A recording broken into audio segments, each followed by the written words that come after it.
How you doing, folks? Welcome to the GM's Alcove. I'm GM Fritz. Today we're going to talk about mapping, a real simple and elegant method that players can utilize during game sessions to keep from basically getting lost, which can happen in a complex dungeon, for instance. If you're using Fantasy Grounds or Roll20, or if your DM is providing you with maps so you know exactly where you are and you won't get lost, you probably don't need to pay attention to this method. But on the other hand, if you're not using those methods, you might want to check this out. It's really easy and simple to do. This is the method I recommend for my players, whether they're playing online or face-to-face.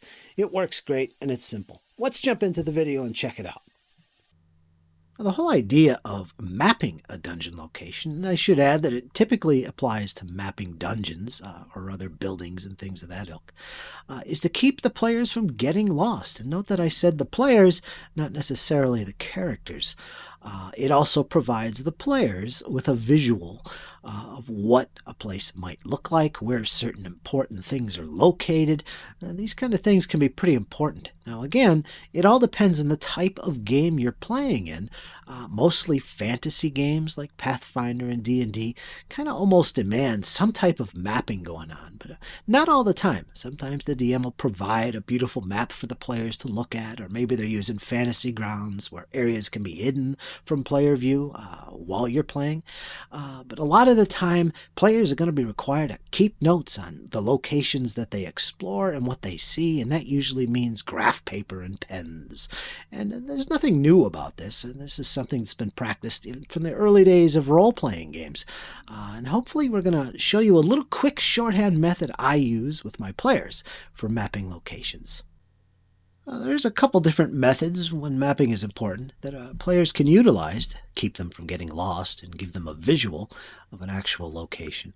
One method, the most time-consuming, but the most accurate, is to actually use blank sheet of graph paper, one very much like the one the GM uses.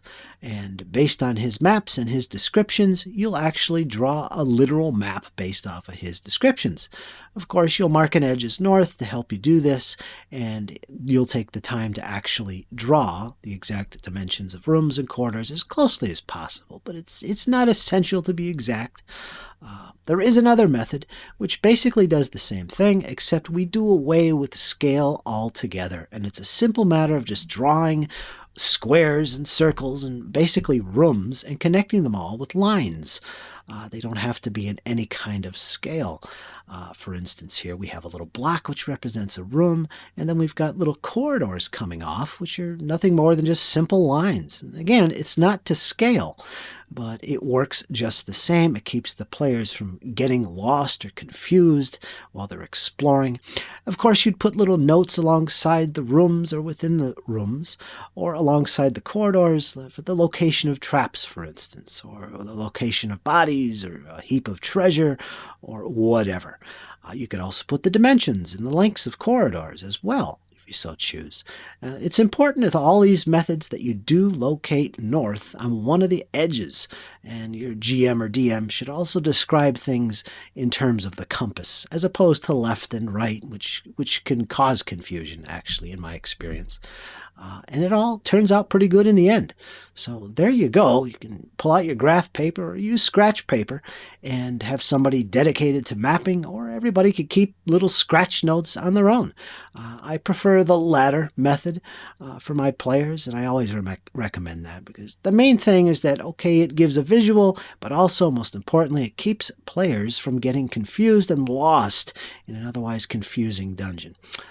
This, of course, is in lieu of the DM actually providing maps and showing locations and directions and areas. So there you go, folks. That's one method that I use, a couple methods actually, for players mapping out dungeons.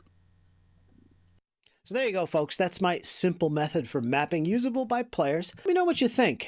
It's been a very useful method for me in my game sessions. If I'm a player or otherwise, it's really useful and does keep players from getting lost. I mean, them getting lost, not necessarily the characters, but the players. It can get confusing in a complex dungeon, as I mentioned. It's a great method, simple, scratch paper, pencil, you're good to go. So let me know what you think about the video, folks. Leave me some comments, like, share, subscribe, and all that goodness. And remember, folks, hang in there. It's only going to get better. Take care. See you next time.